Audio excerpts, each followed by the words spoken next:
So I've been selling Lightroom presets for years now, and it has helped me generate over $200,000. Well, I think it's $200,000, mainly because I've sold them across so many different marketplaces over the years. In this video, I wanted to share my experience of building a digital product business because I've always been obsessed with this idea of create once and sell forever. Digital products, I feel like, are an absolute goldmine that is secretly making a lot of people rich, and most people don't even know about it. So my first presets were actually sort of by accident. It was my Lightroom's presets collection 1, which are primarily for mirrorless cameras at the time. I've loved photography for years. Ever since I was a kid, basically, I've been obsessed with the idea of taking pictures and stuff. I remember messing around with sort of flip phones and stuff and taking pictures. And ever since I got into photography, I started sharing it on Instagram. Naturally, I had a few comments from people asking, hey, what are your presets? At the time, the idea of selling presets didn't actually click for me. I didn't think there was a market for it, but I quickly put together a pack based off of my own Lightroom photos and shared it on Instagram. And to my surprise, people were buying them. I can't actually remember exactly how much I made at first, but I remember it was quite promising because I ended up actually making 2 more collections after that. And I know I wouldn't have made those collections if I didn't think there was money in it. So why did they work? I think the main reason why people bought them was because they would specifically see how my pictures turned out, and they wanted to have the same look, same effect, same sort of aesthetic on their pictures. Having a preset that does that in one click just makes it so worth it for a lot of people. And the type of people buying my presets are usually pros. They're already spending thousands on cameras and lenses. Spending $20, $30 or $40 on some presets isn't really a big deal for them. I think they also do a pretty good job of selling themselves, as you can literally see the pictures, see what they look like, see what they look before and after with the presets and stuff. They really do sort of sell themselves. Honestly, I think the biggest mistake I made when I think back now is that I wish I already had the presets ready and available to buy as soon as I started sharing pictures online. Because a lot of people think you need an audience first and then you sell the product, but I actually think that's the wrong way around. I think it's better to have a product first and then try and figure out how to market that product. And I wish I had done that. Because I think to myself, I was uploading pictures on Instagram probably for a year or 2, maybe a bit longer. And I didn't really think of trying to sort of sell presets of my own images to my audience. Like it just didn't click in my head. I didn't even clock onto it. And now that I think back, I think, oh, I've probably missed out on like a year or 2 worth of income there. When it comes to how I used to market, my main form of marketing my presets was just sharing my pictures on my Instagram. And I still do that today. That is primarily my main way of getting buyers to see my presets. And I share all sorts of pictures. I share a mix of sort of travel photography when I go on trips and stuff. And I also share a lot of product photography. I think product photography is what really helped my profile grow, because I would just take pictures of like my setup. I would take pictures of iPhones and other random products. I didn't really think much of it, but I realized that, oh, okay, I have a certain clean aesthetic that people really like. And that's what they wanted to emulate as well. I've also found carousels do really well. So I do carousels of my trips, carousels of product photography, and I sometimes do reels as well of before and after.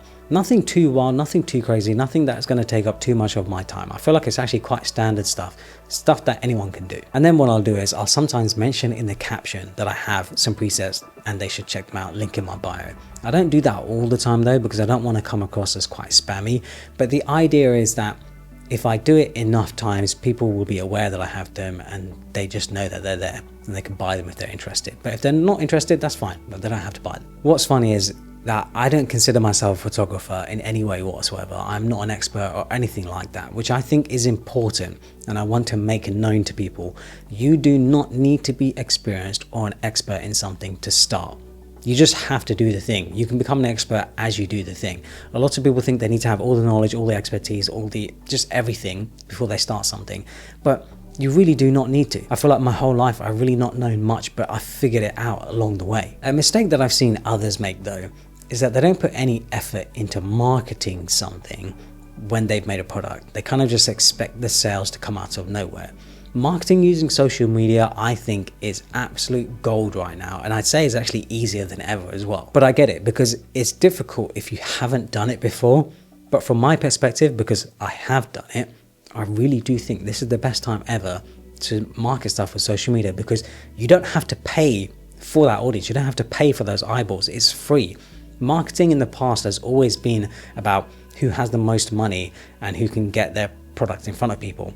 Nowadays, you can use organic marketing to market products really easily. I also have a club called Digital Creator Club where we help creators and businesses do this sort of thing. We have a ton of other experienced folks in there. The idea is that it's a place for people to grow. When it came to next steps, because my presets did well, I ended up actually expanding this into doing iPhone presets. And now we have like a huge bundle of iPhone presets with over 150 presets. And it's easily now one of my most popular products because it makes sense.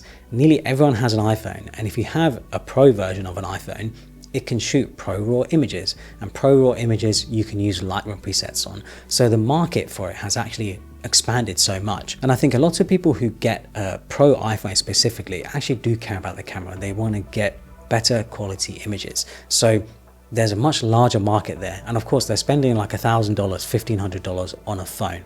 I think spending $39 on a bunch of presets which they can quickly apply to their pictures just makes it quite worth it. I also made a dedicated marketplace called Plat Supply where I sell these products. I've sort of moved away from using my own branding because when I first started I was using my own name, I was using my own sort of brand and stuff, but now that I have a team and I'm selling sort of other products as well, it just made sense to turn it into its own brand because there's a lot more people involved now. It's not just me doing it. When it comes to pricing strategy and how I price my products, I'll be honest, I don't have a strategy. I've seen presets being sold for hundreds of dollars and I've seen some being sold for $5. But I didn't want mine to be super on the high premium end, but I still wanted them to feel valuable. So I kind of just settled on $39 right now. But when I first started selling my presets years ago, I was selling them for $19.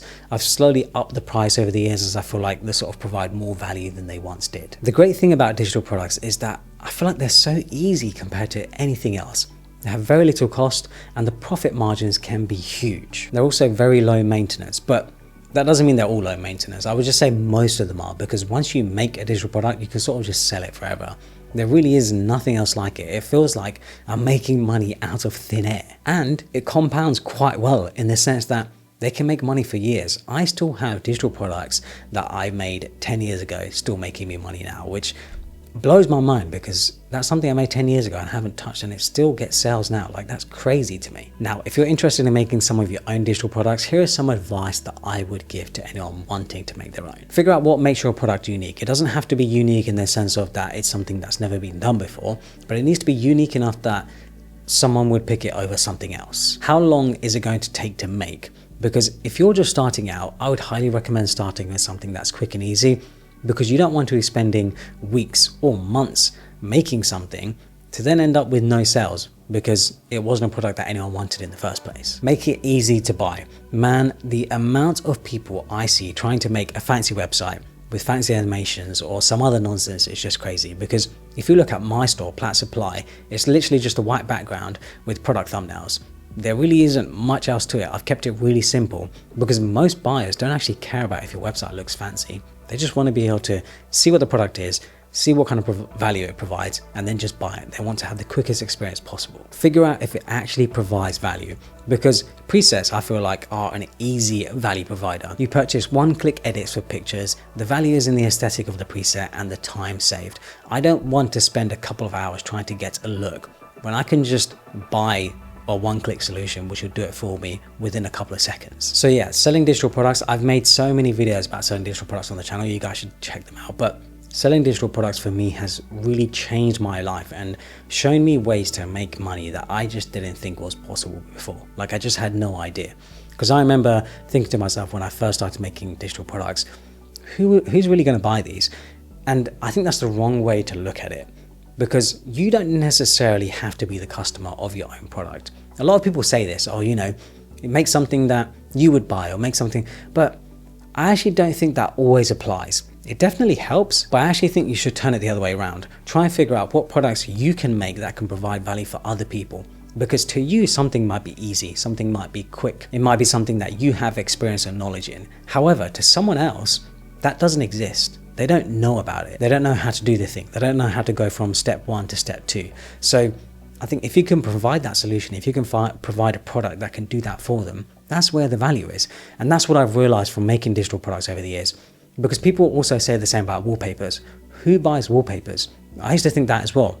5-6 years ago, I used to think to myself, oh, no one buys wallpapers. But I think I'm a great example of someone where I'm selling wallpapers and it's become a great source of income for me. And it's the same with the presets. My presets are actually bigger money generators than the wallpapers, because wallpapers I feel like don't necessarily provide any value other than, oh, it looks nice on your laptop.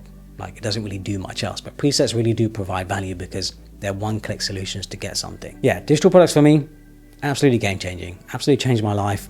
They have helped me make so much money, like millions of dollars, when I think about all the digital products that I've sold. When it comes to like presets, templates, wallpapers, other random digital products that I've made here and there, even like mock-ups. Like, I'm now making like a whole sort of collection of mock-ups, because I used to make mock-ups before, and mock-ups are an easy money generator because businesses usually buy them, agencies usually buy them. They don't want to be spending hours setting up a set trying to get a picture of their product when they can just buy a mock-up and put the product on the screen. Like, it just makes so much sense to spend a couple of dollars doing that. Yeah, digital products, if you can find something that's going to help someone save time so that they don't have to go through the whole process, you can make a lot of money. I think Notion templates are also another good example of this. I have so many videos on my channel sort of covering digital products and stuff. I'll also have links in the description linking to different resources that I shared over the year when it comes to digital products, because the great thing about digital products is I don't think there's necessarily this thing of like you're competing with someone else unless you copy someone's design, which I think is dumb. I think copying someone else's design is dumb, because then you are sort of making competition for yourself when you can come up with something a bit more unique. The market for digital products is only growing. The market for people who are spending money on digital products is only growing, especially as AI and stuff becomes more of a thing. People want to be able to save time and money, and being able to provide solutions that can save time and money is so worth it. Check out this other video I did on how I made $50,000 selling an iPhone wallpaper pack, which is just crazy. And then if you're interested in AI, check out my other video, Claude Code, An Idiot's Guide. Hopefully you guys enjoyed it. Follow me on Instagram and Twitter and subscribe for more.